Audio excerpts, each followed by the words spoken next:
Hello students. नगरीय परिवार विषय पर हम लोग कल चर्चा कर रहे थे। आपके सेकंड पेपर के एक महत्वपूर्ण बिंदु ग्रामीण तथा नगरीय परिवार पर चर्चा फिर से जारी करते हैं। नगरीय परिवार जिनको केंद्रीय परिवार या नाभिक परिवार या एकाकी परिवार कहा जा सकता है, हमने इसके बारे में विस्तार से इसके अर्थ के बारे में चर्चा की थी। नगरीय परिवार आधुनिक और औद्योगिक समाजों में मुख्यतः देखने को मिलता है। यह परिवार का सबसे छोटा रूप है। सबसे छोटा रूप इसलिए कह सकते हैं क्योंकि ये केंद्रीय परिवार है, और जैसे ही ये केंद्रीय परिवार बनता है, नाभिक परिवार बनता है, इसके सदस्यों की संख्या बहुत ही कम हो जाती है। जब सदस्य संख्या कम हो जाती है तो ये अपने स्वयं ही एक छोटा परिवार बन जाता है, और इस छोटे परिवार में कम सदस्य होने के कारण यह एक लघु या केंद्रीय या एकाकी परिवार कहलाने लगता है।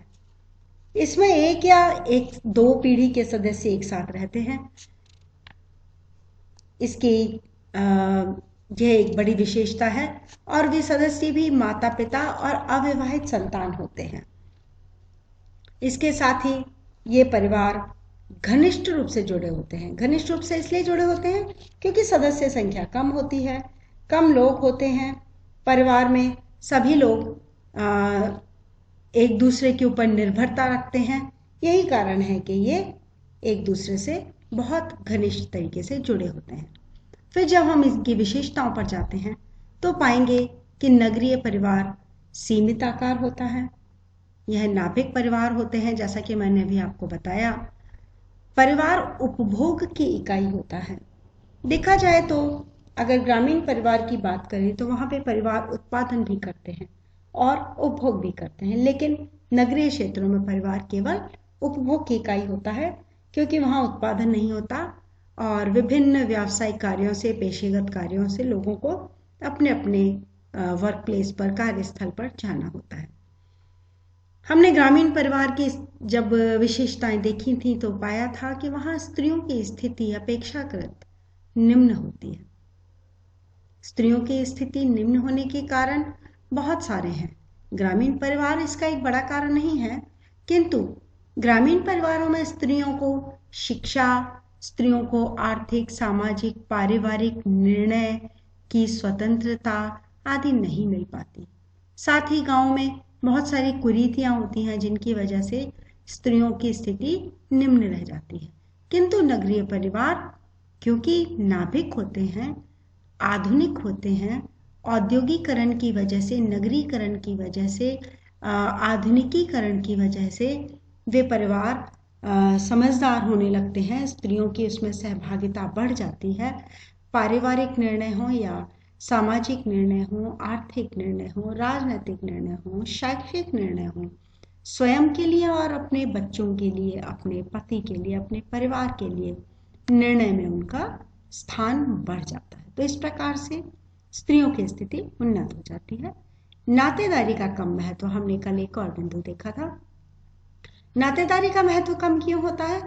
क्योंकि सदस्य संख्या कम होती है, छोटे आकार के परिवार होते हैं, नगरों में मकान छोटे होते हैं, रहने की, आवास की समस्या होती है, तो बहुत ज़्यादा रिश्ते नातेदार वहाँ पे संपर्क में नहीं रहते, और घनिष्ठ संबंध होने के कारण इस एकाकी परिवार का या नाभिक परिवार का सदस्य एक दूसरे पर अपने निर्णय ज़्यादा रखते हैं और बहुत अधिक बड़े लंबे चौड़े नाते रिश्तेदारों में संबंध रखने में ज़्यादा विश्वास नहीं करते। तो अगर उनको निभाते भी हैं तो एक सीमा तक निभाते हैं, जबकि गांव में नातेदारी का बहुत अधिक महत्व होता है। इसी के साथ अगली विशेषता हम देखते हैं, अनुशासन और नियंत्रण में कमी। ये जब किसी परिवार को पूर्ण स्वतंत्रता मिल जाती है, परिवार के सभी सदस्यों को पूर्ण स्वतंत्रता मिल जाती है, तब ये देखा जाता है कि उन पर अनुशासन, उन पर नियंत्रण की कमी आने के कारण बहुत सारी समस्याएं परिवार में आरंभ हो जाती हैं। ग्रामीण क्षेत्रों में आप जानते हो कि केवल स्वयं माता पिता का ही नहीं बल्कि अपने परिवार में जितने भी सदस्य हैं, बड़े बुजुर्ग हैं, आस पड़ोसी हैं, नातेदार हैं, यहाँ तक कि गांव के सभी लोगों का उस पर बच्चों पर नियंत्रण रहता है और उन्हें अनुशासन में रहना ही पड़ता है।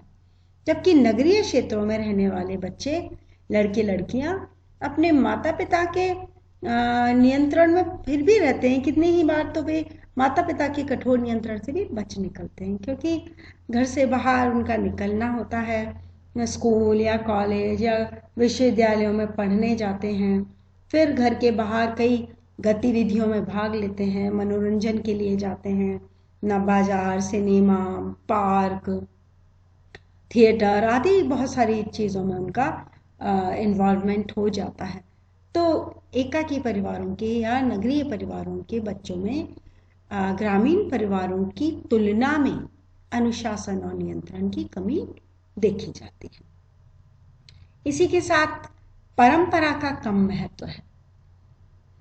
हाँ, ग्रामीण परिवारों की तुलना में अगर हम देखें नगरीय परिवारों को, तो परंपराओं का महत्व कम होता जाता है। नई पीढ़ी के जो लड़के लड़कियां हैं वो परंपराओं को बनाए रखने की बजाय उसमें तर्क डालकर, उसको तर्क संगत तरीके से बात कर कर उससे परंपराओं को केवल निर्वाह करने तक नहीं, बल्कि अगर उसमें कोई अंधविश्वास है या ढकोसला है तो उस पर पूरे बहस करते हैं, तर्क करते हैं, और वो जो घिसे पिटे तरीके से परंपराओं का निर्वहन किया जा रहा है, जिसको हम कहते हैं लकीर पीटने का कार्य किया जा रहा है, उसे करने की बजाय वो अपने तरीके से जीना चाहते हैं। ये जैसे कि उदाहरण के लिए आपको बताती हूँ मैं, ग्रामीण परिवारों में प्रकृति पर बहुत अधिक निर्भरता है, इसीलिए प्रकृति को पूजा जाता है। पीपल के पेड़ को पूजा जाएगा, तुलसी को पूजा जाएगा, नदी को, चांद को, तारों को, जानवरों को, ऐसे बहुत सारे ऐसी चीज़ें हैं जिनका धार्मिक महत्व है। किंतु नई पीढ़ी के बच्चे नगरीय परिवार में आते ही जैसे उनकी शिक्षा विकसित होती है, उनकी जागरूकता में विकास होता है, वो उनको प्राकृतिक तथ्य मानने लगते हैं। यहाँ तक कि वे अपने परिवार के द्वारा चंद्रमा की या सूर्य की या किसी वृक्ष की जाने वाली पूजा का औचित्य नहीं समझते और उनको कहते हैं कि ये केवल एक ढकोसला है और अंधविश्वास है। तो इस तरह से नगरीय परिवार में ग्रामीण परिवारों की तुलना में परंपरा का पालन निर्वहन कम होता है, क्योंकि वो परंपरा का महत्व कम मानते हैं। फिर अगला बिंदु आता है परिवार के कार्यों का हस्तांतरण। हालांकि परिवार अपने मौलिक कार्यों को आज भी करता है, लेकिन नगरीय क्षेत्रों में कई ऐसी समितियां बन गई हैं जिनके कारण परिवार से उनके बहुत से मौलिक कार्य छिन गए हैं।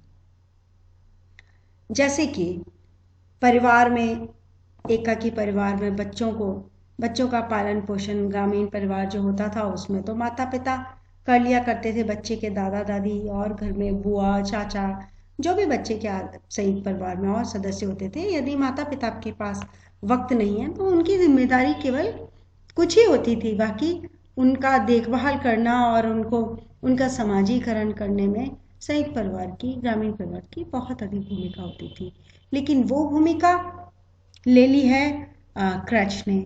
माता पिता अगर नगरीय परिवार के बाहर चले जाते हैं नौकरी करने, तो बच्चों को बाल गृह में या पालना गृह में या क्रैच में छोड़ करके चले जाते हैं। 2-2.5 साल के बच्चों को स्कूल में एडमिशन करा देते हैं कि बैठना सीखेगा, खाना सीखेगा, बोलना सीखेगा, व्यवहार करना सीखेगा। जो काम परिवार कराया करता था वह काम अब व्यावसायिक संस्था कराती है। इसी तरह से ग्रामीण परिवारों में मनोरंजन का कार्य संयुक्त परिवारों में मनोरंजन कि बाहर जाने की आवश्यकता ही नहीं होती थी। परिवार में कोई न कोई सदस्य किसी न किसी कारण से किसी न किसी प्रकार के कार्य में संलग्न रहता था।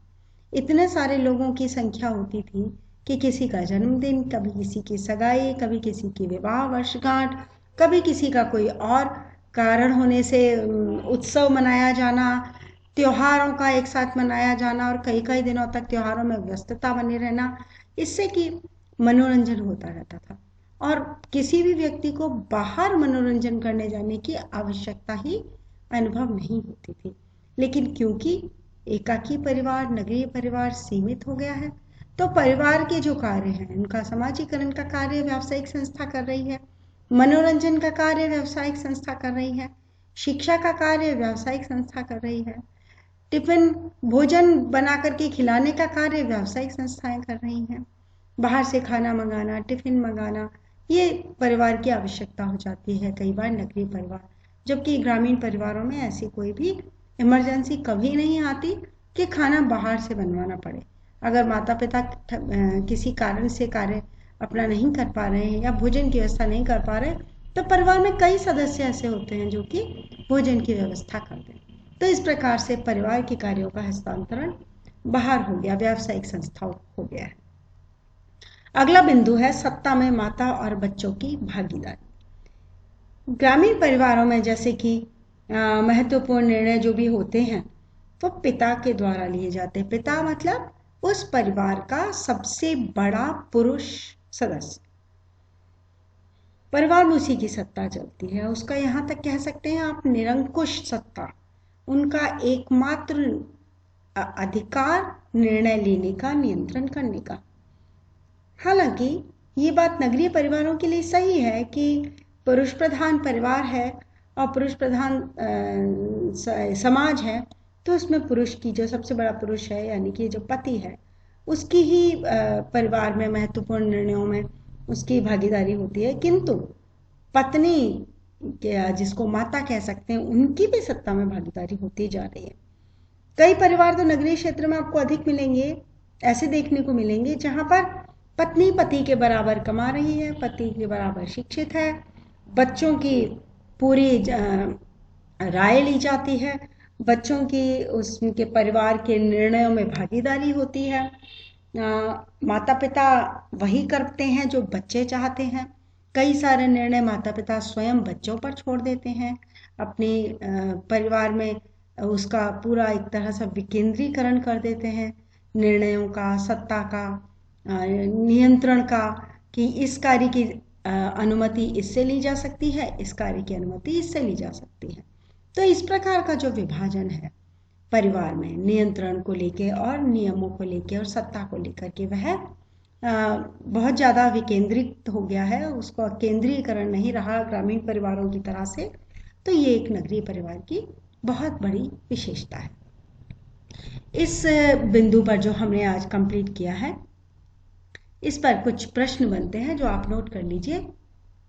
ग्रामीण परिवार हम पहले पढ़ चुके हैं, तो ग्रामीण परिवार से आप क्या समझते हैं, लक्षण स्पष्ट कीजिए। और दूसरा है नगरीय परिवार का अर्थ समझाते हुए इसकी विशेषताओं पर प्रकाश डालिए। तो ये दोनों प्रश्न आपके पास, इनके उत्तर हैं।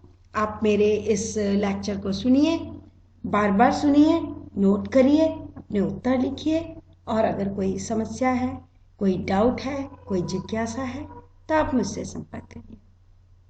आज के लिए बस इतना ही, अगली क्लास में पढ़ेंगे। Thank you.